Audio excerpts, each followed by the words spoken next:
If you want a stylish, zero-emission vehicle that loves the planet just as much as its own reflection, then you buy a Honda E, right? Well, not exactly. There's also the Fiat 500 electric and this, the Mini electric.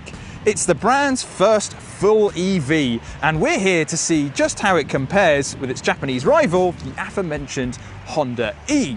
But before we get into the review, remember to like and subscribe to the channel because, hey, we've got plenty more reviews like this and lots more other videos to watch as well. The Mini Electric looks pretty much like any other Mini on the outside, but there are some subtle differences between it and the versions that run on dinosaur juice. For instance, the grille has been completely blocked off and there are bright yellow highlights around the badge and wheels. There's also a Mini Electric symbol on the charging door too. Overall though, it doesn't stray too far from Mini's iconic design. Not that that's a bad thing, of course. In the Mini Electric, and before I review the quality of the cabin, I'll just say, yes, there's a mask on my face. We're actually at a BMW event today, so these cars are being used by lots of different journalists, so I'm afraid I've got to wear a mask while I'm inside the car, but hopefully you can still hear me clearly. But anyway, again, inside the Mini Electric, and it's really quite a lovely place in here. You've got a lot of leather. We've got leather around the steering wheel, got soft touch surfaces on top of the dashboard, and there's also a soft touch surface in front of the passenger.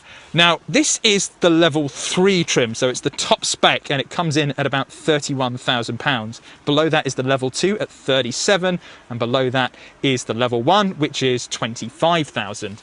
The differences are pretty minimal in terms of cabin quality. On the 3 you get leather seats, and we've also got a head-up display, but all models get an infotainment screen in the center of the dashboard in the Mini's typical circular design, and we also have a digital instrument cluster. The infotainment system is pretty good. It's colourful, and in some menus it's very responsive and slick. However, in some others it can be a little bit laggy, which is obscure. I also find that some of the buttons are just a little bit small and fiddly, so if you're driving along it might be quite hard to see exactly what you need to press. However, all cars come with Android Auto and Apple CarPlay as standard, so if you're not a fan of what Mini has to offer, just plug in your smartphone and it'll take over the system. In contrast, the digital instrument cluster is nice and slick. On the left, I've got a gauge to tell me how much power I'm using. On the right, I can see how much power I've got left. And in the center, you've got a nice, simple speedo. Now, in high-level models, you also get speed limit recognition as well, which is really nifty. Storage-wise, we've got a couple of cup holders down here. We've got an armrest, which is what you don't get in a Honda E. And if you pull that up, you've got somewhere to store your phone.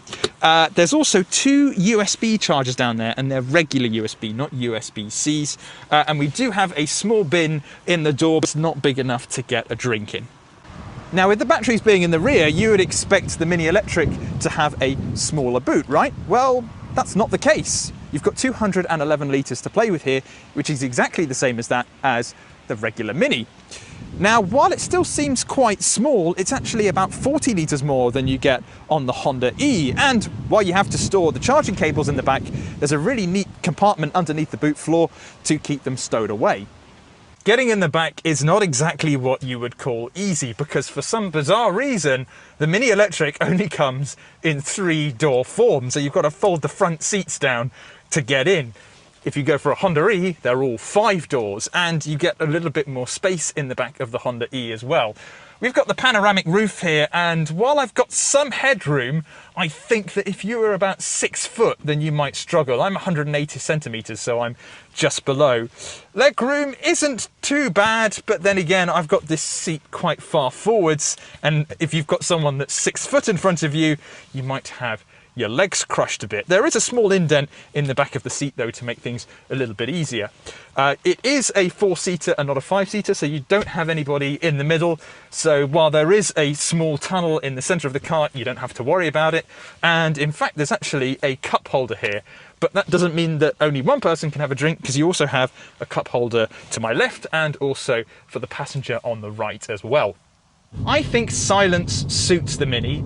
It's going to be bought by a lot of people who live in urban areas, and while I know charging in an urban area is a nightmare, because I live in one, but if you're one of the fortunate few that either has a charger nearby or is able to charge off the road, then I think a Mini will suit you very well. Obviously, the first thing that strikes you is just how quiet it is. There's a very small hum that plays at lower speeds, but that is actually done through law. Electric cars have to play a certain sound at lower speeds so that you don't go and knock people over. But we're cruising here at 50 miles an hour on what is quite a bumpy road, and it is a very serene place indeed. But that's what we expect from an electric car. We expect it to be quiet. So what's the Mini E like to drive on a British road? Well, Mini gets a bit of stick for making their cars a little bit too stiff. And in all fairness, the Mini Electric is a little bit the same. We're on what is a relatively bumpy road, by far not the worst that you could expect in a rural area, and I'm finding that the car is just jiggling about a little bit. If you go over the smallest lip in the road, there's just a little bit of body movement. Obviously, this is a heavier car having batteries on board, and that seems to emphasize the car's movements. National speed limit. Let's see how quick this is. Okay. So it's got a 0 to 62 time of just over 7 seconds, but it feels just as nippy to me as the Honda E.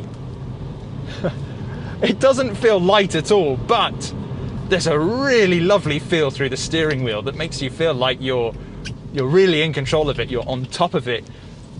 While the suspension can make it feel a little bit heavy because it can be a little bit jittery on certain bumps, there is a certain stiffness that just makes it feel like, dare I say, a driver's car. I've got more feedback through the steering wheel in this car than I do on most cars, in all fairness. There's a lovely weight to it. Under the skin is a 36 kilowatt hour battery pack, and unfortunately we don't have the time today to really test the range. We'd need the car in a little bit longer if we were going to do that. But Mini claims that you'll get up to 145 miles from a single charge. That's on the level 1, but even the level 3 you're getting around 140 miles. One feature that's pretty handy though is you'll get a green circle that highlights the area that you can travel on your current range.